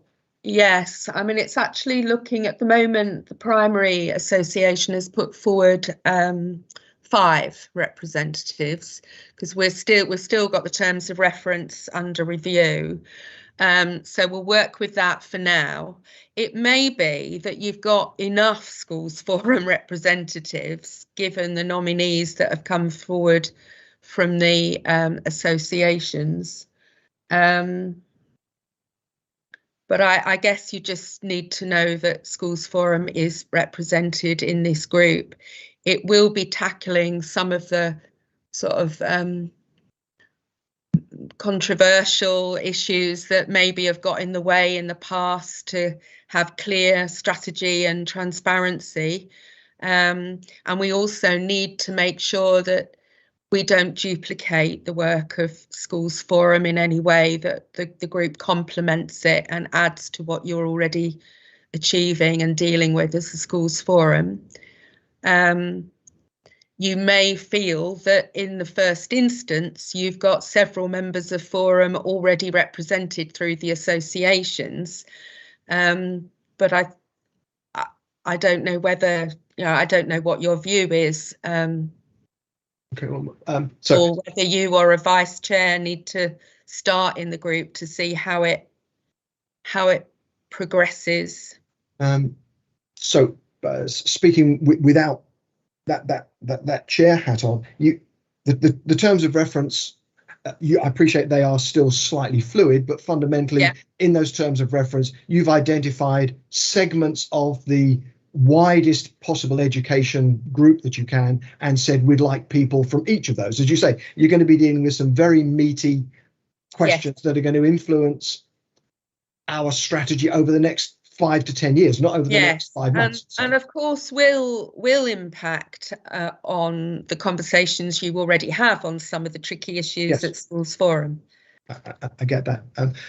You've got a group from the primary heads, and it sounds as if you're not yet settled on whether it should be 4 or 5. No. Understanding is you've got 3 representatives from the secondary heads group nominated. I noted in the terms of reference that of the 3 that you were at that stage looking for from Schools Forum, you would have liked 1 to have some early years representation. I don't know the primary heads that are nominated well enough to know whether there is early years representation there. If there isn't, then yes, that would be very helpful. And it would be my observation that you've not got any post-16 or leave aside the fact I'm sure secondaries have, but you've not got a college type representative either. No.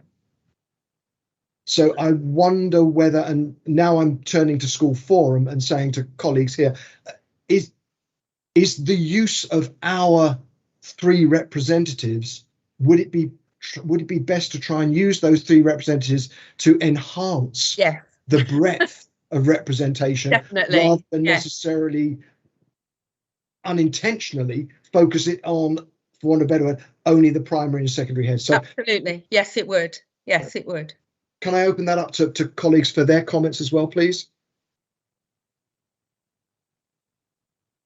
I can't believe Paul. Hi, yeah, just a quick question, I suppose. Obviously, you're looking at post-16 with regards to that. I'm not sure 100% where else we'd be looking for across the borough, because I know most of the provision is predominantly sixth forms based within schools. Obviously, you've got Reading College, but that's not necessarily within the borough. As part of my representation on here is the 16 to 19 element, and I'm one of the nominees for the secondary. So from that element, then there is some coverage, but I accept that you may want a more diverse role, because obviously the predominant schools are sixth forms rather than anything else here. And I think we can discuss that in the group when we meet. We'll need to determine what our work programme is and who we might need to take it forward. So it sounds like that wouldn't necessarily be the nominee from Schools Forum. For now, it seems to be covered. Okay, Brian, you've got your hand up. Yeah, just to say that of the primary reps, 4 of them are full primaries, and of those 4 primaries, 1 has a nursery, if that helps. Okay, so really I'm going to spin it back to you, Heather. What would Brian suggest for early years? I don't know. I know Ian's here. I don't know whether someone within that setting, because there's no the private nurseries represented through any of the boards so far. Right. So that might be a sector that's missing. And maybe Paul, maybe we should leave it for now until we have our first meeting on the 27th of January, where we review what it is that we're going to be undertaking and the membership so far. And we identify any needs that we have, and we come back to you on that if those needs can be met by Schools Forum. I think there might be cross wires because, as I say, it's kind of the Wokingham Head secondary, because obviously we're both. But from that, I'm representing the 16 to 19 within the secondary heads on Schools Forum. So I think there's a bit of cross wires in that sense. But yeah, happy with that. Really, yeah. Ian, you've got a comment? Yeah, just following up from what Brian said. Obviously, the PBI sector is quite large in Wokingham, rather than there's only Kerry's the only maintained, and obviously some of the primary schools do have foundation stage units. Do PBIs need to be represented? Maybe follow on from what Heather said about have this first meeting, and if it needs to be bolstered with a PBI rep, then fine. Okay, my feeling is it's less about the ownership of the organisation, more about the representation of the young people. And if Ian, if you have a representation of a whole raft of young people that are coming into the education system, having that representation and that voice for those young people may well be something that Heather and the team need. So let's go. And Paul, if I can come back to your point, if we were to say, and I'm not suggesting, I'm again, Heather, I'm putting ourselves back into your court to suggest, if we were to say that we use the 3 places at School Forum to represent those that are not already represented elsewhere, it may mean, Paul, for example, instead of being a secondary head rep, you might be the School Forum post-16 head. I appreciate that we're talking small details here, but it might ease that the spread of representation across the borough. Okay, yeah, that's fine. I'm happy to, I think it would just need discussed against the Wokingham head secondaries, because obviously then would they need one more on there? But yeah, happy for that discussion to occur. Yeah, indeed. And Sarah, did I see your hand up at some stage? I also note in terms of special needs, and one of the other areas I've been thinking through in my own mind from maintained schools, that there's clearly a relationship between special needs and maintained schools and how that piece works. Do you feel you've got almost a champion for that area? And if so, is that the third role from School Forum? Foundry is also a member. Yeah. And I'm the special schools rep as well. Yes, so I think there's enough representation, Paul. Yeah. I think it is for now, and I think a lot of work that we will do, we can invite other people into those discussions according to need for the topic. So I think at the moment we just need to get our core membership up and running, really, and identify any gaps as we go. But I think you've got enough people on Schools Forum as well as in the partnership who would be able to distinguish between issues that are appropriate for the partnership and appropriate for the Schools Forum, because actually being careful that we do work in tandem and complement each other as 2 groups is really important. Otherwise we might, I think we've got enough in there to help us not to get that right. Okay.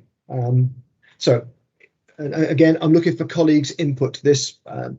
My understanding and an impression from your conversation is there's still an element of decision making to determine exactly what the representation looks like.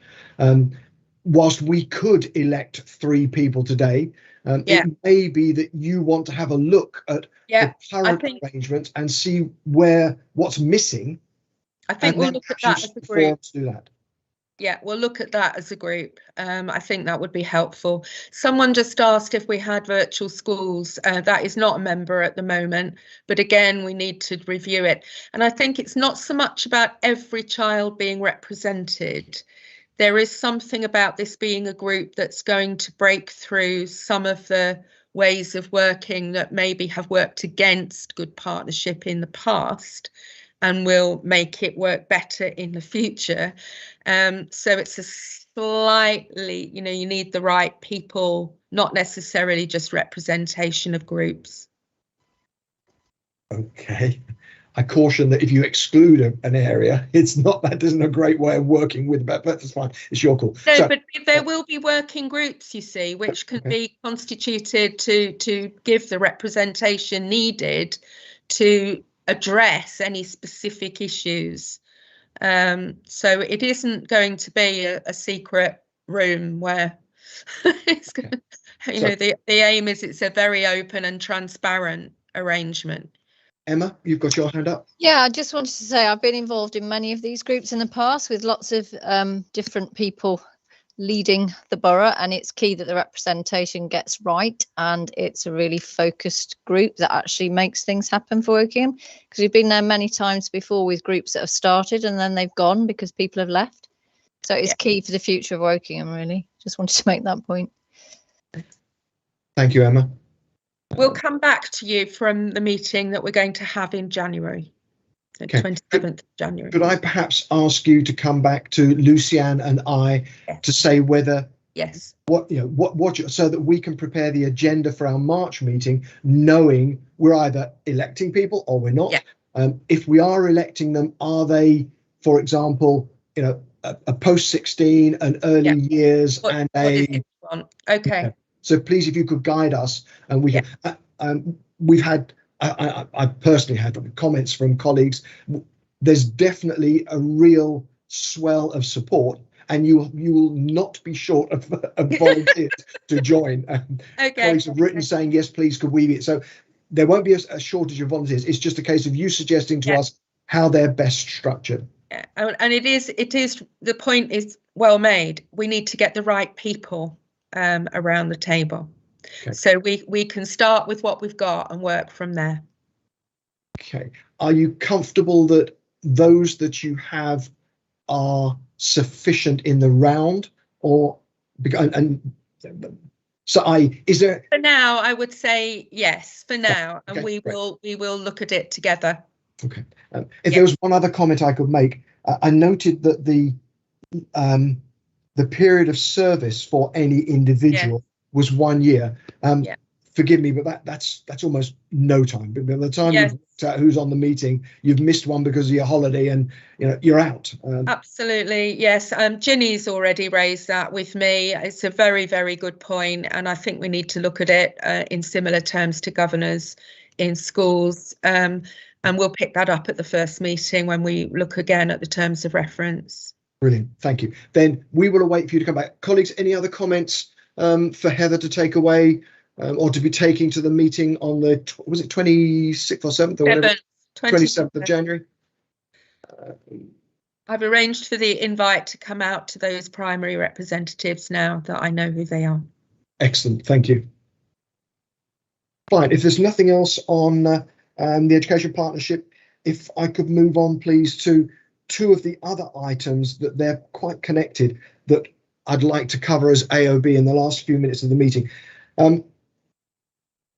We have talked at a fairly high level about a potential falling roles fund.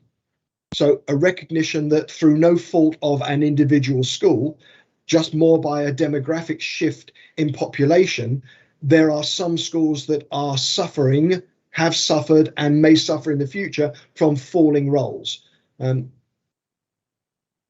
We have talked about the possibility of being creative in finding a way of supporting schools in that area.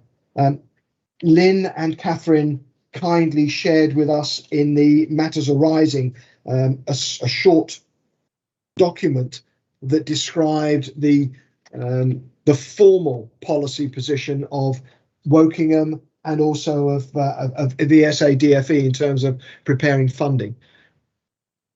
Would colleagues like to see a substantive item on the March agenda where we talk about falling roles specifically and look for potentially ways of supporting schools across the borough that through no fault of their own may be experiencing falling rolls, and where possibly admission footprints and other approaches may mean that over time they could return to a more balanced number of young people.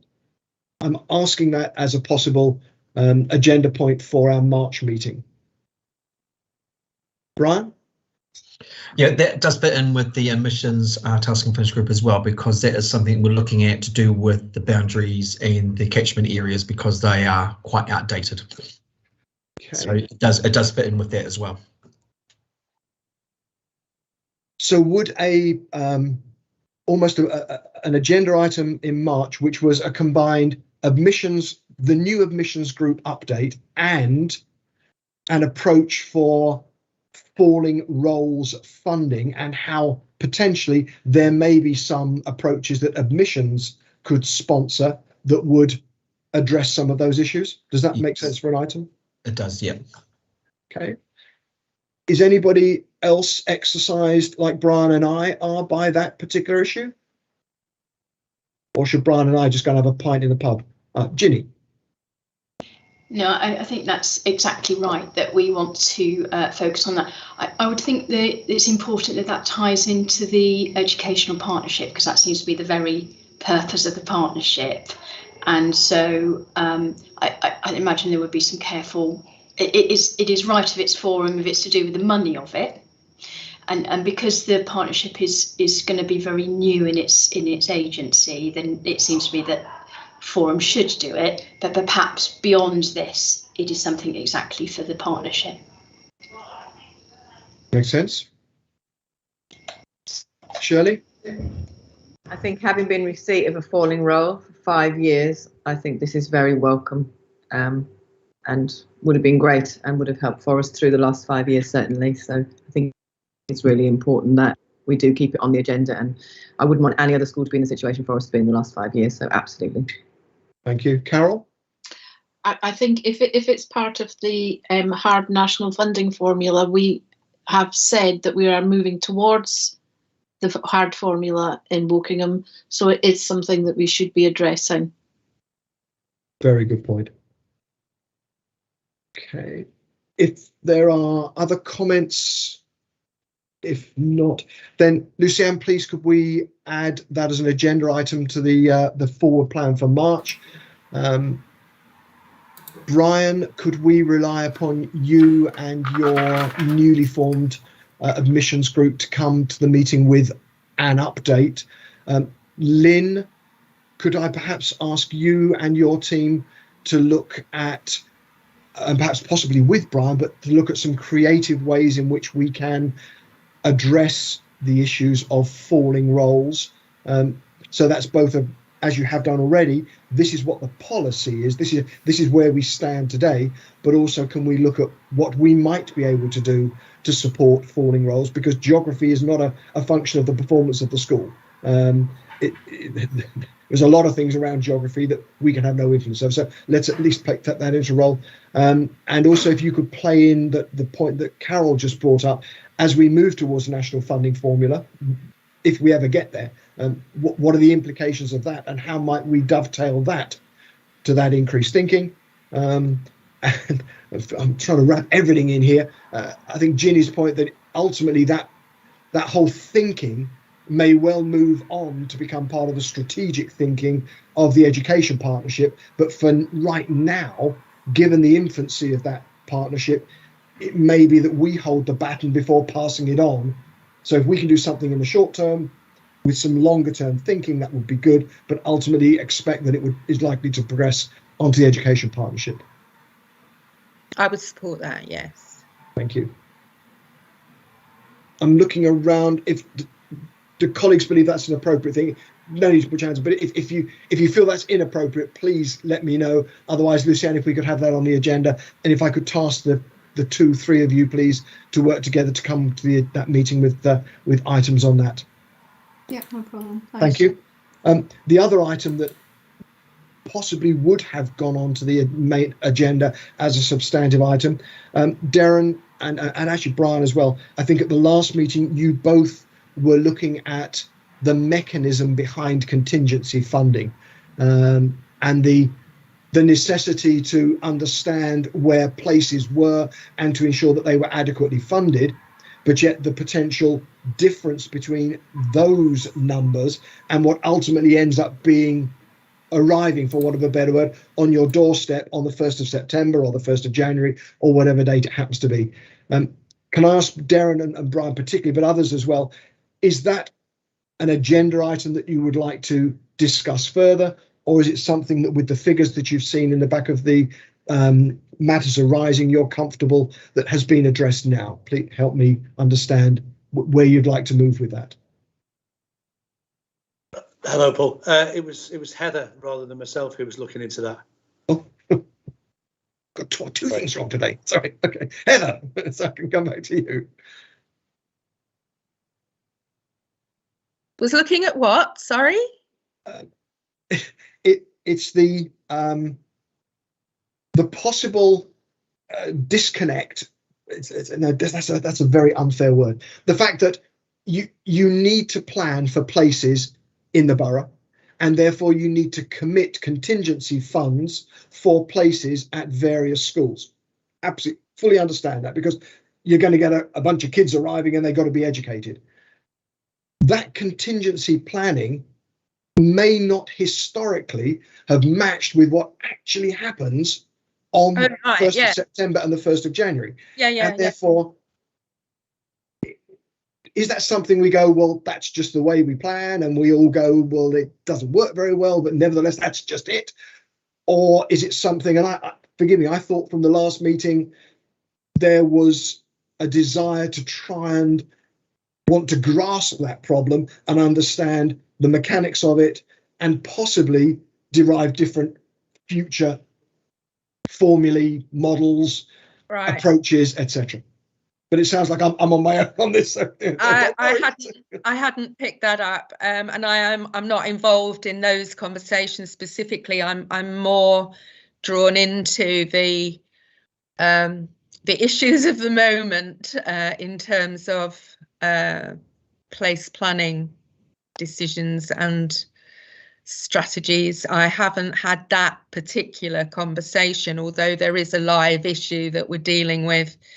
And Helen may have a view on that, because a lot of it links to conversations we're having politically, but also Lynn may have a view because she's also drawn into how do we deal with the situation that we're facing at the moment with that having happened.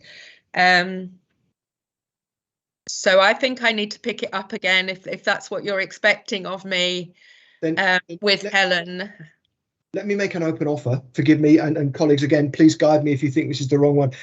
If between now and about the end of February, when we produce our agenda, you feel that there is a need to share your thinking and possible future approaches, please let me know, and we'll create an agenda item for that to discuss at school forum. If you think that's too early, and that either and you want more time to think about it, again, please take the time to think about it, but there is effectively a little slot there that if you feel it's appropriate. Okay, thank you. Does that sound okay? Yeah. Yeah, I think Lynn and Helen and I will reflect on that and come to a view. Thank you. Okay, great, cool. Then if I can go across, oh, Shirley, sorry, you've got your hand up. I missed that. Well, I was just going to add to your point that you're not on your own, and I think it is an important point. So I just wanted to give that because I didn't feel anybody else had mentioned that. I think it is a valid point, and you're not on your own there, Paul. So I would be grateful if that could be brought back and not lost off the agenda. Thank you. Okay, thank you. Then if I can go round the group and ask if anybody has any other business. Then, and forgive me, there's no sequence to this other than it's just how they're showing on my screen. Darren, have you got anything you'd like to raise? No, fine, Paul, thanks. Carol? No, nothing, thank you. Shirley? No, nothing else, thank you, Chair. Emma? Nothing, thank you. Sarah? Nothing, thank you. Sean has kindly chatted already that she hasn't. Thank you, sir. Thank you, Sean. Paul? No, nothing. Thank you. Ginny? No, thank you. Piers, welcome and welcome to the meeting, and almost goodbye as well. So, anything you'd like to bring up? Oh no, sorry. That's all right. I've been Did here you know you were in the meeting? I've been here. I sneaked in a long time ago, 3 minutes past 10. My apologies that I didn't spot you. Ali, anything you'd like to bring up under any other business? No, thank you. Graham? No, I participated as an observer, as is the need of my position, and there's been great healthy debate, and I welcome the new subjects that are going to be discussed. Thank you all. Great, thanks. Luciane, anything that you think we've either missed or needs to be brought up? No, we just didn't formally go through the forward program item, so Yep. I'm assuming you're just noting it, and I've made notes of the things you asked to consider for the next meeting. Great, thank you. And I'll pick that up right at the very end, because I also want to pick up how we meet next time. Ian Thomas? No, thank you, Paul. Liz? No, thank you. Catherine? No, thank you. Karina? No, thank you, Paul. Amanda? No, thank you. Julia? Not for me, thank you. Hayley, anything further? Thank you for being with us. No, thank you, Paul. Sean, thank you for sharing through the chat. Perhaps by next time we'll buy a new microphone. Ian Morgan? No, thank you, Paul. Helen, both are welcome. And is there anything you would like to share with us at this stage? No, thank you. I've enjoyed being part of the meeting and look forward to meeting individually with many of you in the room. Thank you. Great, thanks, Helen. Lynn? No, thank you. And Heather? No, thank you. Great. I hope I haven't missed anybody off. Forgive me if I have. Then thank you very much. That effectively, we've got a forward agenda for our next meeting, which is in the back of the minutes, which is, as ever, very numbers orientated. But we've now added effectively this admissions session, likely to have a piece on the education partnership with possible election of representatives. We've got the early years block, which is not only the budget, but also an update on recouping the £90,000, etc. The high needs block update at the next meeting will be both an update on the strategy or the direction of high needs block. So I'm assuming Daniel will join us, as well as Lynn and Catherine giving us a view of the budget itself. Is there anything else that colleagues believe should be added to the forward agenda? I've seen no hands go up. Great, then can I thank everybody for attending this morning? We've got 8 minutes before midday. Can I thank everybody for attending? Great discussion, and look forward to seeing you all and meeting you all again in. Oh, sorry, before I go, meeting style. This meeting we moved to being exclusively online. Whilst I personally miss the personal interaction and seeing and watching how people react to different discussions, can I ask colleagues whether this is the style we would like to continue with for the time being? I believe we are one of the few bodies that are allowed to meet online for the future, as opposed to having to meet in person. Do you feel this flexibility of online is better suits your diaries, or are you missing the face-to-face contribution? Is there an option of even a hybrid type where people can come in, or we can also do the virtual bit as well? That is an option. Yeah. Are we able to do it in anywhere other than the council chamber? We do have David Hicks one is can hold meetings, but I'd have to get the numbers of how many people would be wanting to attend, because there is a limit in how many people that room can take under the current restrictions. So yes, but probably not for the whole group, because I can't remember on top of my head how many people we can have in David Hicks.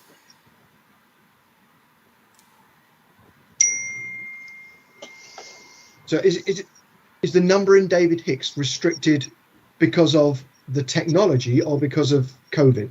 Because of COVID. Okay, so having a full face-to-face.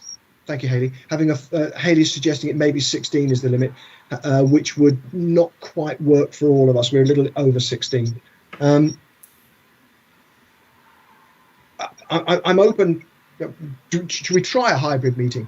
We've not had one. The council chamber could accommodate everybody. I know you don't like the council chamber. It's an awful place. I mean, it's not a meeting room in there. It's a debating chamber. I've never come across anywhere that is so difficult to sort of hold a collaborative discussion. So again, I'm asking your opinion, please. Let's look potentially at a hybrid meeting for the March meeting, where if Luciane can get the room, we will have those that can attend available to attend in is it David Hicks, the room David Hicks. We will simultaneously have an online meeting with those colleagues that can't attend, and perhaps as we get closer to the date, we will ask those who are likely to attend and those who aren't, so that we can just check the attendance limit. I'm sure there'll be volunteers to stay in school and join from school if the need be. Does that sound reasonable? If not, say so. Fine. Then please forward agenda as we've just agreed. Meeting in March will be a hybrid meeting with those that want to attend in Shoot End. They can, albeit just before the meeting, we will ask who's going to attend in person to make sure we don't break any of our COVID restrictions. Then thank you very much. Thank you, everybody. Good morning to you all. Speak to you all soon. Thanks. Bye-bye. Thank you. Thank you.